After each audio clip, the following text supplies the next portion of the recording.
పరుచూరి గోపాలకృష్ణ పాఠాలను పలుకులను అనుసరించండి. కొత్త పలుకుల కోసం, కొత్త పాఠాల కోసం పక్కనే ఉన్న గంటను నొక్కండి. నమస్కారం. నా విద్యార్థులందరికీ పరుచూరి పాఠాలకు స్వాగతం.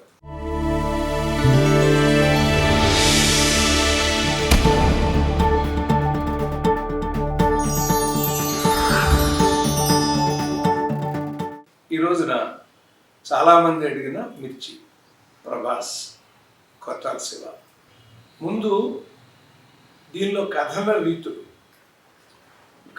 రీతి ఒకటే. అంటే ఈ రీతి కొత్త రీతి కాదండి. ఒక సమరసింహారెడ్డి, ఓ నరసింహనాయుడు, ఒక భాష, ఒక ఖైదీ, ఇలా చాలా సినిమాల్లో వచ్చిన రీతినే తను ఫాలో అయ్యాడు.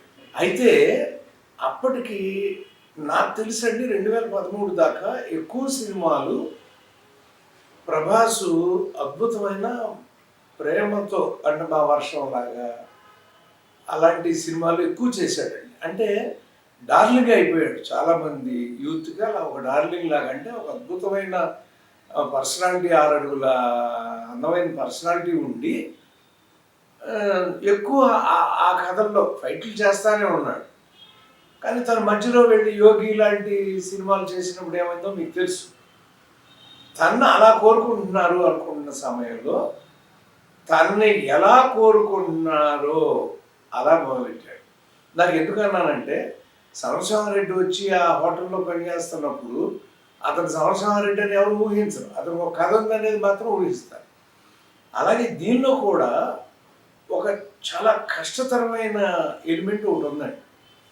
అదేంటంటే, ఇప్పుడు నడుస్తున్నటువంటి, ఇప్పుడు సమరసింహారెడ్డి ఉందనుకోండి, అందులో వేరే వాళ్ళ దగ్గర అతను డిస్గైజ్లో, అంటే మారువేషంలో, ఇంకో రూపంలో ఉన్నాడు అక్కడ. అబ్బులో ఏదో అలా ఉన్నాడు అక్కడ. కానీ ఇందులో కొట్టాల శివకు వచ్చిన ఛాలెంజ్ ఏంటంటే, ఎవరి వల్ల ఈ కుటుంబానికి నష్టం వస్తుందో ఆ కుటుంబంలో ఏ కథనైతే తను చూపించబోతున్నాడో, ఏ కథలో అయితే ఇతను ఆ కుటుంబంతో ఆడుకున్నాడో ఆ కుటుంబంలోకి వచ్చి ఏమి ఎరగని మంచి బాలుడు, రాముడు మంచి బాలుడులాగా ఉండాలి. ఇది చాలా కష్టతరమైనటువంటి స్క్రీన్ ప్లే. ఎందుకంటే మీకు చెప్తాను, సస్పెన్స్ సెంటిమెంటు ఒకరిలో ఇవ్వడం, కానీ ఇక్కడ ఇమిడిని. ఎందుకంటే ఇక్కడ సెంటిమెంట్ లేదు. ఆ కుటుంబాన్ని ఈ కుటుంబాన్ని కలపాలనే ఆశయం తప్ప. ఎందుకంటే సెంటిమెంట్ ఎందుకు లేదంటే, యాజ్ ఇట్ ఈస్గా మీరు వస్తే సమరసింహారెడ్డిలో ఎలా అయితే మీ అన్నయ్య చనిపోయాడు, తన మూలనే చనిపోవాలి, తను ఎవరి మీదకో గొడ్డలేస్తే చనిపోయాడు. అలాగే ఇక్కడ కూడా మీరు గమనిస్తే ఫ్లాష్ బ్యాక్లోకి వెళ్ళేసరికి అక్కడ కూడా ఇతను ఎవరైతే పిల్లాడికి డబ్బులు ఇచ్చి చదువుకోమంటున్నాడో అతని ఫాదర్ డెత్కి అతను కారణం. అలాగే ఆ ఇంట్లో కుర్రాడి డెత్కి ఇతను కారణం. అలాగే ఎవరైతే ఉమ్మ పాత్ర ఉందో అతన్ని మెడబట్టుకుని, నాకు సమరసింహారెడ్డి షాట్ గుర్తొస్తుందండి, దాంట్లో రైల్లో జయప్రకాష్ రెడ్డి గారిని తీసుకెళ్తాడు బాలయ్య. అలా ఇతను జీప్లో అలా పట్టుకుని అలా వెళ్తా, అట్లాంటి, అంటే అదే కథ. కానీ ఇక్కడికి వచ్చేసరికి ఏమైందంటే కథా బీజం మారిపోయింది. అది క్రైమ్ అండ్ పనిష్మెంట్. మీరు సమరసింహారెడ్డిలోకి వెళ్తే క్రైమ్ అండ్ పనిష్మెంట్ అండి. కానీ ఇక్కడ క్రైమ్ అండ్ పనిష్మెంట్ కాదు. ఒక చాలా అందమైన అద్భుతమైన మాటతో, వీలైతే ప్రేమిద్దాం డూడ్, పోయేదేముంది, మహా అయితే వాళ్ళు ప్రేమిస్తారు అనేటువంటి మాట ఉందే, ఇదే కథా బీజం అండి.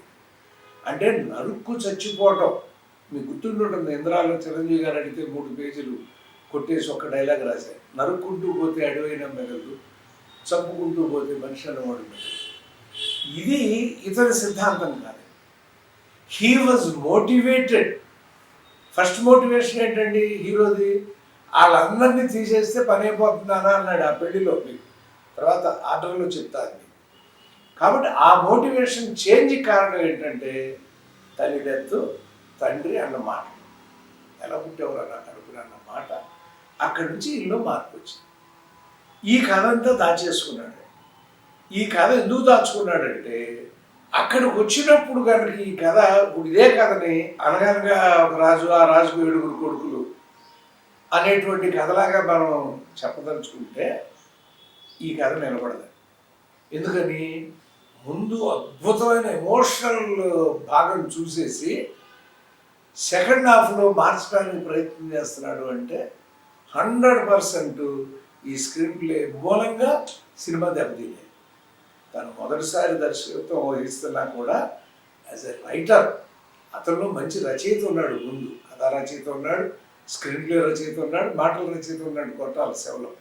కాబట్టి తను దీన్ని ఎలా చెప్తేనే చూస్తారు అనేటువంటి ఒక భావాన్ని నింపుకుని ఆ భావం ప్రకారం చేసుకొచ్చాడు ఈ కథని. అంటే ప్రేమించాలి చూడండి, ఒక స్టెప్ వైజ్గా తీసుకొచ్చాడండి. అది కూడా ముందే పూర్ణ పాత్ర దగ్గర స్టార్ట్ చేయొచ్చండి, కానీ తను పూర్ణ పాత్ర దగ్గర స్టార్ట్ చేయకుండా మానస పాత్ర దగ్గర స్టార్ట్ చేశాడు. ఆ రిచా గంగోపాధ్యాయ అనేటువంటి హీరోయిన్ ఎవరైతే ఉందో ఆవిడతో పరిచయం, ఆవిడ కాపాడటం, ఆవిడతో ఇటు అక్కడ కూడా కొట్టాల శివ చాలా అద్భుతం చేశాడు. ఆయన నోరెప్పినట్లు కామన్గా ప్రేక్షకుడికి ఏంటి, ఇంత అందగాడు, ఇంత అద్భుతమైన మాస్ హీరో కళ్ళ ముందు ఎలకొట్టి చూపిస్తున్నాడు, నేను పడిపోయానని చెప్పాలి, కానీ మాట్లాడలేదు.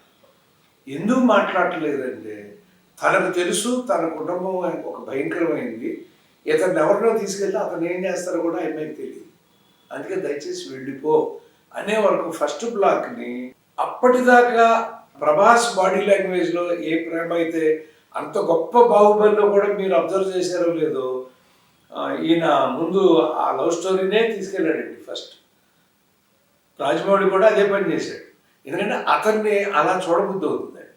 అంటే అంత అందగాడిని ప్రేమించే కథ అంటే ఆటోమేటిక్గా చూడబుద్ధి అవుతుంది.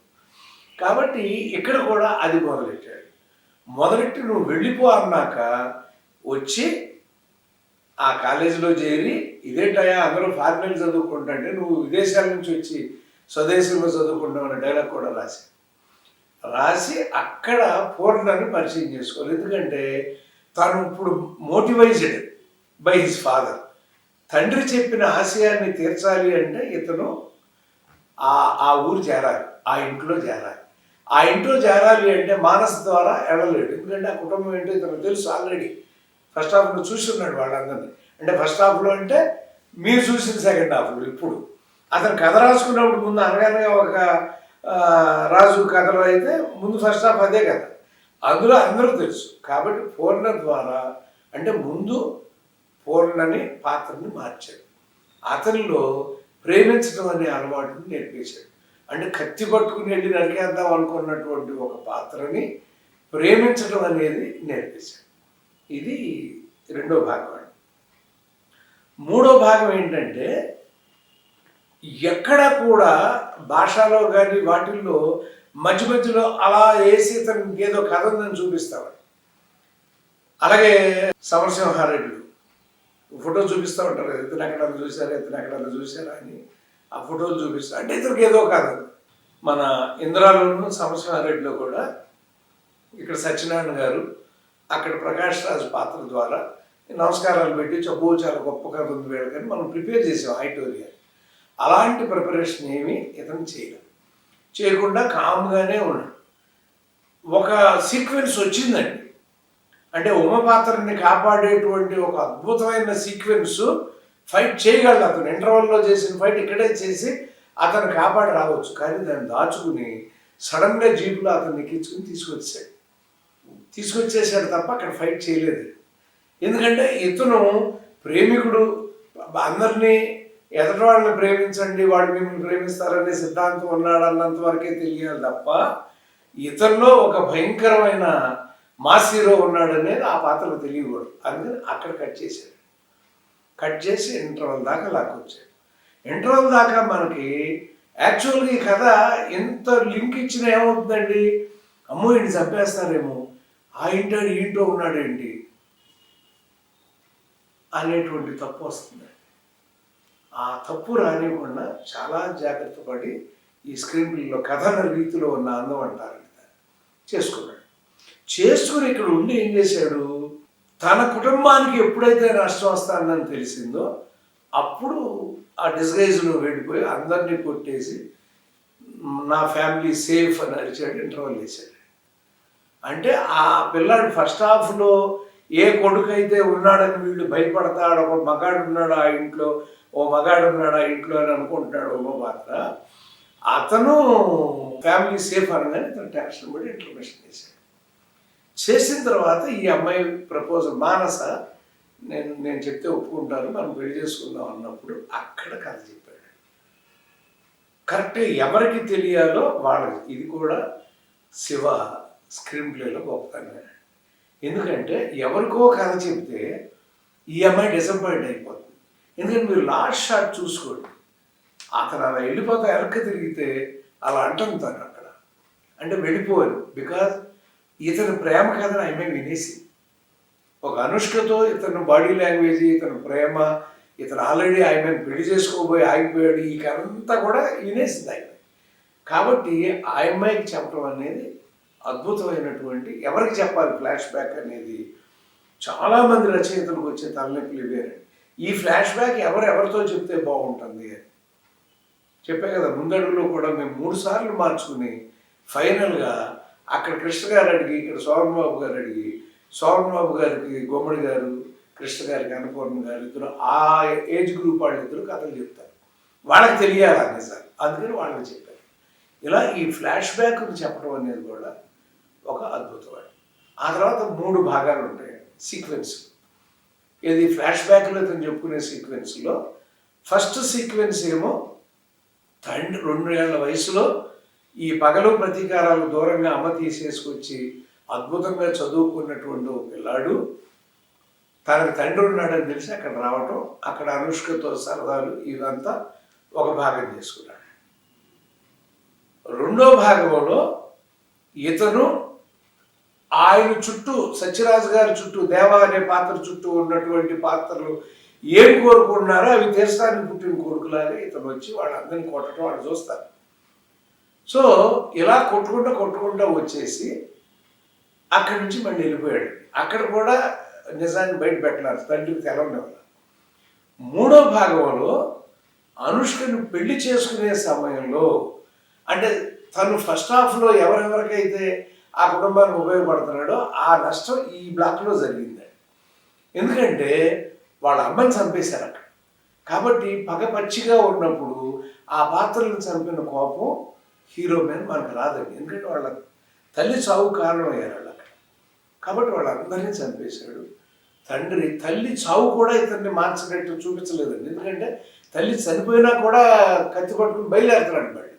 అక్కడ తండ్రి ఎందుకురా నా కడుపును పుట్టావు అన్నట్టు మాట మాట్లాడి, ఏదైతే జరగకూడదని ఆ తల్లి భయపడి పారిపోయిందో ఈ ఊరి నుంచి, ఆవిడని మళ్ళీ ఈ ఊరికే తీసుకొచ్చి ఆవిడ ఏది కోరుకుందో అది జరగకుండా ఆవిడ డెత్ కారణం ఎవరని తిట్టినాక దెన్ హీ రియలైజ్ ట్రాన్స్ఫర్మేషన్ వచ్చిందండి పాత్రలు. నో, ఇది కాదు, నాన్న కోరుకుంటాంది కరెక్ట్.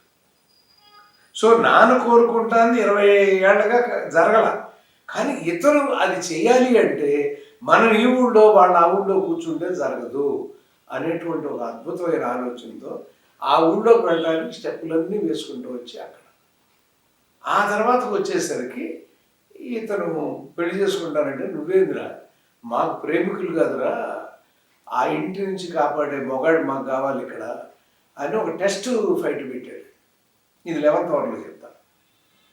ఆ టెస్ట్ ఫైట్ తర్వాత ఆ ఇంట్లో నేనే ఆడిని అని, ఆ మగాడిని నేనే అని ఇతను చెప్పుకున్నాడండి. కొట్టారు, అన్ని చూశారు మీరు, అన్ని పాత్రలు కూడా అద్భుతంగా మారినాయి.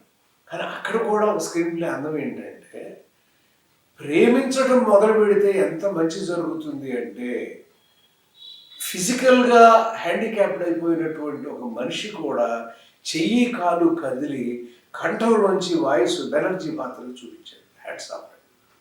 అంటే మనిషి ప్రేమించడం మొదలు పెడితే ఎంత మార్పులు వస్తాయి. నరుకుతాంటే కాదు వచ్చింది, ప్రేమలో నుంచి వస్తుందనేది ఒక అద్భుతమైనటువంటి అంశం అక్కడ కూడా. సో ఈ మిర్చిలో మనం ముందు చెప్పుకోవాల్సింది ప్రభాస్ నటన. అంటే డార్లింగ్ లాగా అందరితోనూ సరదాగా ప్రేమానాలు ఫైట్లతో వెళ్ళిపోతున్న పిల్లాడు ఒక ఫ్యాక్షన్ కాదు. బాలకృష్ణ గారికి అలవాటైంది, మన చిరంజీవి గారికి ఇంద్రాలో మేము చేశాం, ఇట్లా ఒక ఫ్యాక్షన్ కథం చేయటం అంటే ఇట్స్ నాట్ ఎ జోక్. పైగా కొట్టాల శివ పల్నాడు ఏరియా కాబట్టి అతనికి ఆ బాడీ లాంగ్వేజ్లు అవన్నీ తెలుసాయి. ఆ లౌడ్ డైలాగు మన కొట్టాల శివ దగ్గర కనపడుతుంది, మన బోయపాటి సింగ్ దగ్గర కనపడుతుంది. బహుశా మరి అక్కడ ఆ పల్నాడు ఏరియాలో అలా ఒక అవసరం వచ్చినప్పుడు అంత లౌడ్గా మాట్లాడతారేమో తెలీదు. వాడి కొడుకు వచ్చాడని చెప్పు అని నాకు ఎందుకు ఇంత ఎమోషనల్గా చెప్పిస్తాడంటే, ఓ అక్కడ అలా అరుస్తారు కావాలి. ఎందుకంటే మన చుట్టూ ఉన్న ఎన్విరాన్మెంట్ మనల్ని నడుపుతూ ఉంటుందండి అట్లా. అంచేత ఆ డిక్షన్ చూసినప్పుడు ఇద్దరు గురు శిష్యులు బోయపాటి శ్రీను అతను వాళ్ళ దగ్గర అలా ఆ sudden rise of a voice అది గమ్మత్తు అనిపించిందండి. ఆ ఫ్యామిలీ సేఫ్ అని అంటే ఆ రౌండ్లో. అలాగే ఇతను కూడా ఉమ పాత్ర కూడా అరుస్తుందండి, మామూలు కాదంటే ప్రతి పాత్రకి వీళ్ళ బాడీ లాంగ్వేజ్ వెళ్ళిపోతుంది. మీరు గమనిస్తే రామారావు గారి దర్శకత్వంలో చాలా పాత్రలు రామారావు గారిలా మాడతాయి. ఎందుకంటే ఆయన ముందు యాక్ట్ చేసి చూపించేస్తాడు, బికాజ్ ఆయన మహానటుడు కాబట్టి. ఓహో ఆయన అలా చేసాడు, మనం కూడా అలా చేసేస్తా ఉంటాం.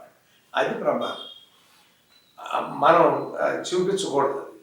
సరే, ఇక 11th అవర్లో పెద్ద లేవండి, ఎందుకంటే జనరల్గా వచ్చినటువంటి ఆర్డరే. నాకేమనిపిస్తుంది అంటే 11th అవర్లో ఆ ఫైటు అక్కర్లేదు అనిపిస్తుందండి. ఎందుకంటే వెనకాల అక్కడ ఫైట్ ఉంది కాబట్టి ఇక తక్కువ ఫైట్ చేశాడు. అది ఇక్కడికే దాచుకుని ఇతను బయటపడిపోయి నాకు కొడతా అంటే అక్కడ కనుక అంత అద్భుతమైన ఫైట్ సీక్వెన్స్ అంటే వాళ్ళ కళ్ళ ముందు ఈ మగాడు ఎంతమందిని కొడతాడు, కానీ అతన్ని చంపదగిన ఛాన్స్ వచ్చి చంపే అవకాశం ఉండి కూడా చంపకుండా కాపాడుతున్నాడు అనేటువంటిది ఒక అద్భుతమైనది. కాబట్టి అక్కడికి మార్చుకుని ఉంటే ఆ సీక్వెన్స్ వెనక్కి మార్చుకుని అంటే ఎందుకు వచ్చి ఒరే నువ్వు మగాడివో కాదో చూసుకోవాలని అని ఒకటి పెట్టినట్టుగా అనిపించింది. దాన్ని ఇందులో క్లబ్ చేసుకుని ఉంటే ఇంకేమన్నా బెటర్గా ఉండేదా అని అనిపించింది అండి ఒకటి. రెండోదేమో మనకి ఇది చెప్పేప్పుడు ఇంత ఒక అద్భుతమైన కథ ఉంది అని ఏంటో చెప్పకుండా, ఇప్పుడు భాషలో లోపల ఏదో మాడతాడండి, ఆడు లేచి నిలబడిస్తే ఎందుకన్నయ్య ఆడు అలా లేచాడు ఏంటన్నయ్య అంటే ఒక చిన్న అలాంటిది ఏదన్నా ఒకటన్నా వేసి ఉంటుంది. ఎందుకంటే ఇంత అద్భుతంగా సెకండ్ హాఫ్లో ఇంటర్వల్లో ఆడేసాడు కాబట్టి తెలుసు మనకి, సెకండ్ హాఫ్లో కబడ్డీ ఆడుతున్నాడు. అది ఒక్కటి ఎక్కడన్నా ఛాన్స్ తీసుకుని కథ దొరకకుండా కనుక వేసుకుని ఉంటే అది కూడా బాగుండేది అని అనిపించిందండి. ఇంకోటి ఇతను కథల రీతుల్లో గొప్పతనం, బ్రహ్మానందాన్ని చూడండి. అక్కడ పూర్ణతో పాటు అంటే ముందే బ్రహ్మానందాన్ని పంపించాడు. అంటే నీకు ఫస్ట్ హాఫ్లో ఎంటర్టైన్మెంట్ ఉండదండి, ఎందుకంటే అదంతా పాషాణం లాంటి మనుషులు అక్కడ అందరూ కూడా. అలాంటి మనుషుల మధ్య రాగా ఉంటుంది సినిమా. అందుకని బ్రహ్మానందాన్ని తీసుకొచ్చి కూర్చోబెట్టుకుని కామెడీ చేసుకున్నాడు. అక్కడ ఒక కామెడియన్ ఇద్దరిని పెట్టుకున్నాడండి, ఆవిడ బావ పాత్ర పెట్టుకుని అనుష్కని ప్రేమిస్తున్నాడు అన్నట్టుగా అక్కడ నడుపుకున్నాడు, ఇక్కడ నడుపుకుని చక్కగా ఆ హాస్యరసాన్ని కూడా అంటే ఇంత ఎమోషనల్ సినిమాలో పండించుకున్నాడు. ఏమైనా ఈ సినిమా విజయానికి మూల స్తంభాలు ఎవరంటే ముందు ప్రభాస్, అద్భుతమైన పెర్ఫార్మెన్స్. అసలు ఇతనైనా ఇది చేస్తుంది అన్నట్టుగా, అంటే మొట్టమొదట నవ్వుతా చక్కగా ఏంటిది చాలా పిల్లాడిలాగా పసిపిల్లాడిగా బిహేవ్ చేస్తున్నాడు అనుకున్న మనిషి అంత అగ్రెసివ్గా ఆ ఊళ్ళో పుట్టిన మగాడు అంత గొప్పండి. అలా ఆ రెండు వేరియేషన్స్ అద్భుతంగా చేశాడండి. అది 2 కొట్టాల శివ. 3 ఏంటంటే దేవిశ్రీ ప్రసాద్ మ్యూజిక్ బా సంగీతం ఒకటి మామూలుగా లేదండి, ప్రతి పాట సూపర్ హిట్. ఇప్పుడు మిర్చి పాట ఎందుకు వస్తుంది అని అడిగా ఉన్నాను, ఆయన ఊళ్ళోకి వస్తాడే మిర్చి అని పాడేస్తూ ఉంటారు. అక్కడ ఎందుకు వస్తుంది ఎవడు అడగరండి. అందుకని నేను కళాశివ బ్రహ్మం అంటాను, నేను సదాశివ బ్రహ్మం గారు. ఆయన ఒక మాట చెప్తా ఉంటాడు, రే ఇదేంటి అని వెనకొచ్చి ఎవడు అడగరా, they will follow the order అని. ఆ ఆర్డర్లో ఫాలో అయిపోతూ ఉంటారండి. అలా ఒక అద్భుతమైన చిత్రానికి యాక్చువల్గా సత్యరాజ్ గారికి మంచి పాత్రే, కానీ ఆయన ఎప్పుడైతే అలా కూల్ అయిపోయాడో ఆ పాత్ర ట్రీట్మెంట్లో కూడా శివన్ మెచ్చుకోవాలండి. ఎందుకంటే అతను ఆ ఊళ్ళో పుట్టి ఆ ఊళ్ళోనే పెరిగి ఉన్నట్టయితే అలా బిహేవ్ చేస్తే మీకు నచ్చదని. కాబట్టి ఆ ఊళ్ళో పుట్టి ఆ ఊళ్ళో పెరగకుండా ఎక్కడికో వెళ్ళి వచ్చాడు కాబట్టి ఎందుకు ఈ గొడవలు, ప్రశాంతంగా బ్రతుకుదాం అనేటువంటి మోటివైజేషన్ తండ్రి నుంచి ఇక్కడికి వచ్చి ఇతను దాన్ని సాధించి తండ్రికి కానుకగా ఇచ్చాడు. నీకోసం ఎదురు చూస్తాను వెళ్ళమంటే మళ్ళీ ఏమైపోయింది అనుష్కని బాధపడకుండా చక్కగా అక్కడికి వచ్చి కూర్చుని నన్ను పెళ్లి చేసుకుంటావా అని అక్కడ అడిగి సరదాగా ఎంత మగాడిని నెత్తి మీద టింగ్ మీద నెత్తి మీద కొట్టి ఆవిడ సరదాగా నాకు మొగులు తెచ్చుకోవడం చేశాడు.